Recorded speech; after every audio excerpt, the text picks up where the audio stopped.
Good.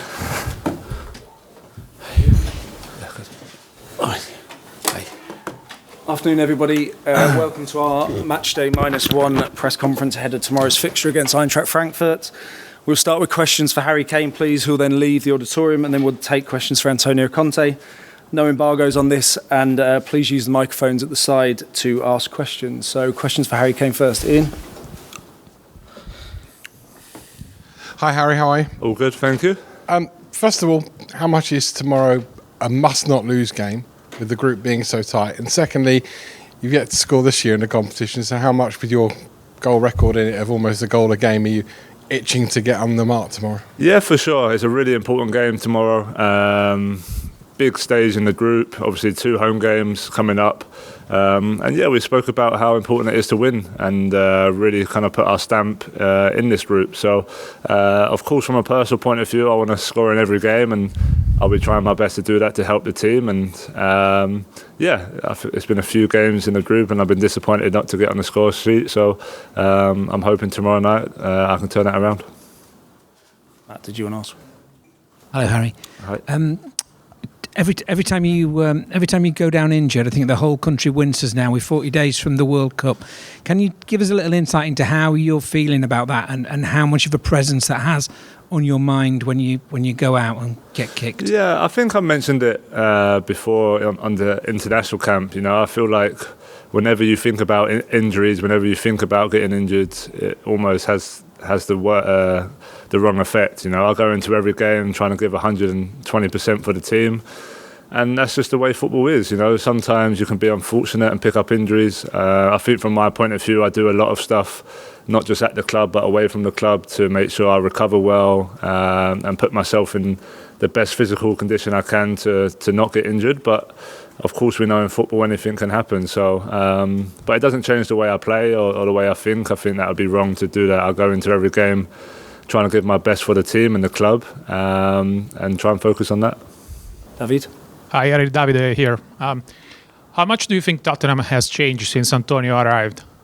Yeah, I think it's changed a lot. I think you know, we've really tried to change the mentality of the club, not just the players, the whole club in general, and I think we've had a good impact on that. We still have room to improve, for sure, in all departments.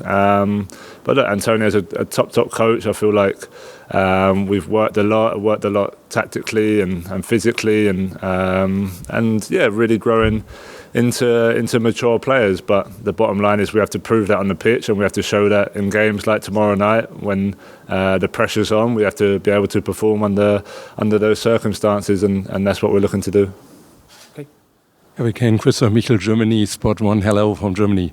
My first question is, you had really intense duels last week against Makoto Hasebe, and Makoto Hasebe was celebrated in Germany all the night long. Do you prepare specially for the duels against him again? He's 38 years old and still in incredible shape. Yeah, no, full credit to him. You know, to be 38 and still playing Champions League football is great credit to him and his professionalism. Yeah, there'll be another tough battle. I think whenever you play Champions League games, you come up against top defenders, and that's a challenge for me to try and score and to try and help the team in any way possible. So for sure, it was a good battle last week. I feel like we definitely had opportunities to score, and on another night we should have done better. So we'll take those good feelings into tomorrow, and hopefully we can take our chances when they come. A question for German press. Your name is linked often with Bayern Munich the last weeks, and is this also a proof for your very good performance the last years that you're linked with one of the best teams in the world and the best team in Germany? Yeah, look, I'm focused on Tottenham Hotspur and trying to do my best for us, for sure. Bayern are a top club, but yeah, all my concentration is on Tottenham and trying to win tomorrow night. Dan? Harry, just to follow up on Matt's question about the World Cup, this is such a unique situation this season, and you know, Qatar could be the pinnacle of your career and, you know, many players' careers. Can you just talk about, you know, how strange and kind of challenging it is to juggle that, knowing it's just around the corner, but still playing high intensity club football, every few days? How are you doing that? Yeah, it's gonna be strange. Personally, I'm trying to just put it into the back of my mind and concentrate on Tottenham, because that's all we can do. We have a game every 3-4 days, and it's going to be strange in terms of, we have such a hectic schedule. We're going to be playing, and normally you have a 6-week build up to a major tournament. Now we're going to have 1 week to switch our minds onto that feeling, switch our minds into the biggest tournament in football. So that's going to be probably the most difficult thing. But I think we do so much preparation here, and we work so hard towards each game that we play for our club. The World Cup isn't something that I'm really thinking about. So yeah, like I said, I try and just concentrate one game at a time and do my best, and that's what I'll continue to do. Dave, please. Harry, it was really interesting to see your mental health campaign launch yesterday, and specifically you going back to when you were 8 years old and the Arsenal thing. I know it's a long time ago, but is that still in your mind? Is this one of the many things that still motivates you? Proving people wrong. I just feel like you're constantly trying to do that. Yeah, I think it's always been part of my personality to prove people wrong, and I think when you look back at my career and going out on loan and the things I had to achieve to get to where I am now, for sure, that's part of my identity. So no, I think it's a really important message for any young boys or girls wanting to become footballers or anything in life. There's going to be knocks along the way, there's going to be ups and downs, but it's about how you cope with that and keep working and keep moving forward. And but for sure, yeah, I think my personality is to prove not just people wrong, but prove to myself that I can be the best that I know I can be. Okay, we've got time for 3 more. We'll go this gentleman, Matt, and then finish your Paul, please. Hi, Harry. It's Boris from Antenna 5, North Macedonia. I've got a question about the group first, UEFA Euro 2024. You played in Macedonia. You scored there in the pandemic. I don't know if you remember the place. And you'll be playing Antonio's Italy again in the group, if I can take you a bit further from the World Cup. Did you have a look at the draw, or you didn't have a time for that? Yeah, obviously, I didn't actually watch the draw, but obviously see who we got.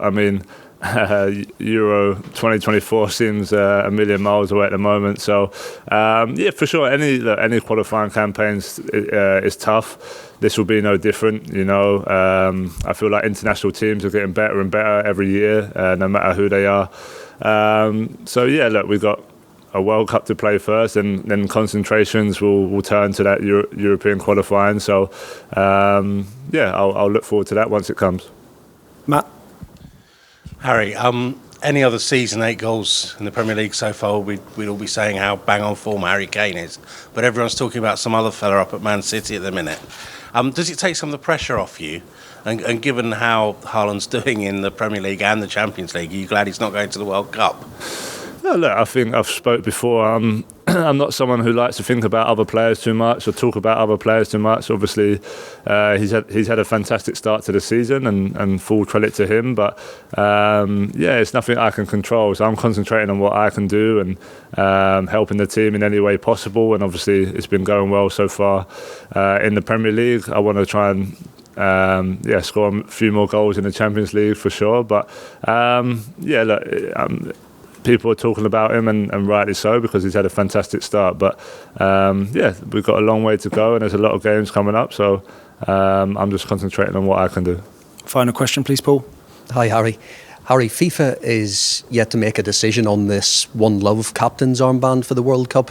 Have you any general thoughts on that? Would you be happy to wear it if it is banned?